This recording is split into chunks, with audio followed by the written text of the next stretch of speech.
Alleppey, my favourite place of Kerala. नमस्कार everyone, मैं रिति और मैं इस बार हाजिर हूँ अपना केरला विजिट का लास्ट ट्रैवल व्लॉग लेकर, जो है केरला का मेरा फेवरेट प्लेस एलेप्पी। एलेप्पी को वेनिस ऑफ ईस्ट भी कहा जाता है और ये आलपुजा के नाम से भी जाना जाता है। केरला के समुद्री इतिहास में ये जगह हमेशा से ही महत्वपूर्ण रही है। आज ये जगह फेमस है बोट रेस, बैक वाटर्स में छुट्टियां मनाने, समुद्र तट, समुद्री उत्पादकों और काफी सारी अन्य चीजों के लिए। एलेप्पी के लिए हम वर्कला से बाय रोड चले और लगभग 107 किलोमीटर का डिस्टेंस हमने 3 आवर्स में कंप्लीट किया। दोपहर में हम अपने होटल में पहुंचे। एलेप्पी के लिए हमने गो आईबीबो ऐप को यूज करते हुए अपना होटल कैमेलॉट में एक रूम 3 पर्सन की ऑक्यूपेंसी के लिए बुक किया था। ये एक 4 स्टार होटल है जो नेशनल हाईवे 66 के साथ लोकेटेड है। अपने नाइट स्टे के लिए विदाउट एनी मील हमने यहाँ 2400 रुपीज पे किए। होटल में चेक इन करने के बाद हम सबसे पहले मरारी बीच की तरफ चल दिए, जो वहां से 10 किलोमीटर की दूरी पर था। मरारी बीच एक छोटा सा बीच है जो अब टूरिस्ट्स के बीच में धीरे धीरे फेमस हो रहा है। यहाँ एक छोटी कार पार्किंग है जहाँ कोई पार्किंग चार्जेस नहीं देने पड़ते हैं। कार पार्किंग के साथ ही कुछ ईटेबल्स की शॉप्स हैं जहाँ आप नारियल पानी, आइसक्रीम और बाकी छोटे मोटे ईटेबल्स ले सकते हैं। बीच की साफ सफाई भी हमें संतोषजनक लगी।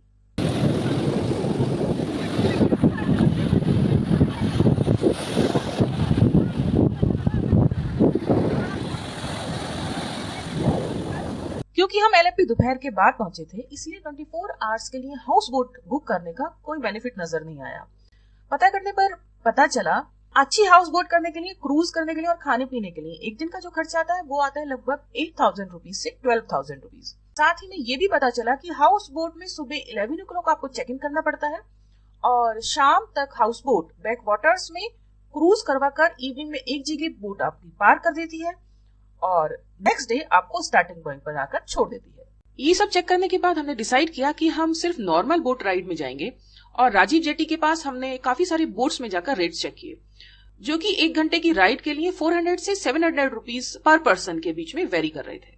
हमने राजीव जेटी में 2-3 बोट ऑपरेटर से बात करी और एक बोट को सुबह 7 o'clock के लिए हमने बुक भी कर दिया विदाउट एनी एडवांस पेमेंट।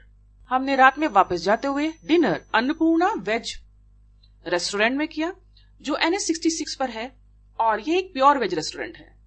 अगले दिन हम सुबह लगभग 7:30 राजीव जेटी पहुंच गए थे। इस जगह कार पार्किंग के लिए काफी सारी पे एंड पार्क की फैसिलिटी है, लेकिन अनफॉर्चुनेटली जो बोट हमने बुक करी थी वो हमें नहीं मिली और फिर हमें दोबारा से बोट राइड के लिए सर्च करना पड़ा। एक बात जो नोटिस में आई वो ये कि अर्ली मॉर्निंग काफी सारी बोट्स स्टार्टिंग पॉइंट के पास पार्क्ड दिखाई देती हैं। हमने काफी सारे बोट ऑपरेटर से कांटेक्ट करने की कोशिश करी। सारी बोट्स के फ्रंट में लिखा रहता है बोट ऑपरेटर्स का फोन नंबर और बाकी सारी डिटेल्स, लेकिन इतनी सुबह आपको कोई भी बोट खुली नजर नहीं आती है, जिससे आपको बोट दिखने में अंदर कैसी है वो पता नहीं चल पाता है। और लगभग 8:30 के आसपास ही सारे बोट ऑपरेटर्स आते हैं। हमने फाइनली एक बोट फाइनलाइज करी जो कि अप्पूस नाम से थी, जिसका हमने पर पर्सन 500 रुपीज पे किया 1 आवर की राइड के लिए। जब तक बोट ऑपरेटर वहां पहुंचता तो हमने सोचा कि क्यों ना हम इस टाइम में कुछ स्पाइसेस वगैरह खरीद लें, क्योंकि वहां काफी सारे स्पाइसेस की शॉप्स थी जहां स्पाइसेस सेल हो रहे थे।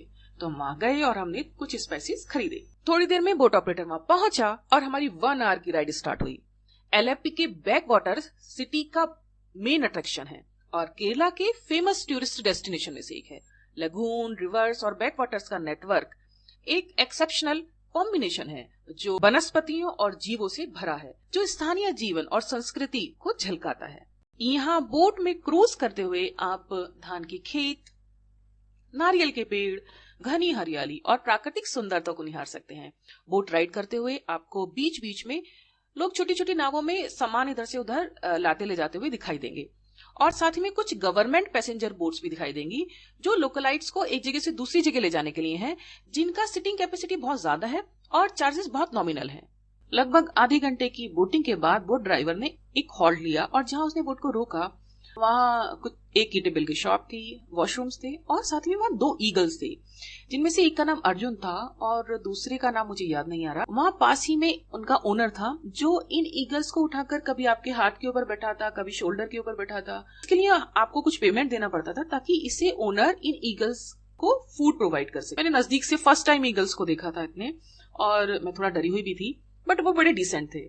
इस हॉल्ट के बाद बोट वापस अपने स्टार्टिंग पॉइंट की तरफ चल दी। बैक वाटर्स में बोट राइड करने का एक अनूठा अनुभव रहा जिसे हम ताउम्र याद रखेंगे। इस खूबसूरत और सीनिक बोट राइड को वर्ड्स में समराइज करना मुश्किल है।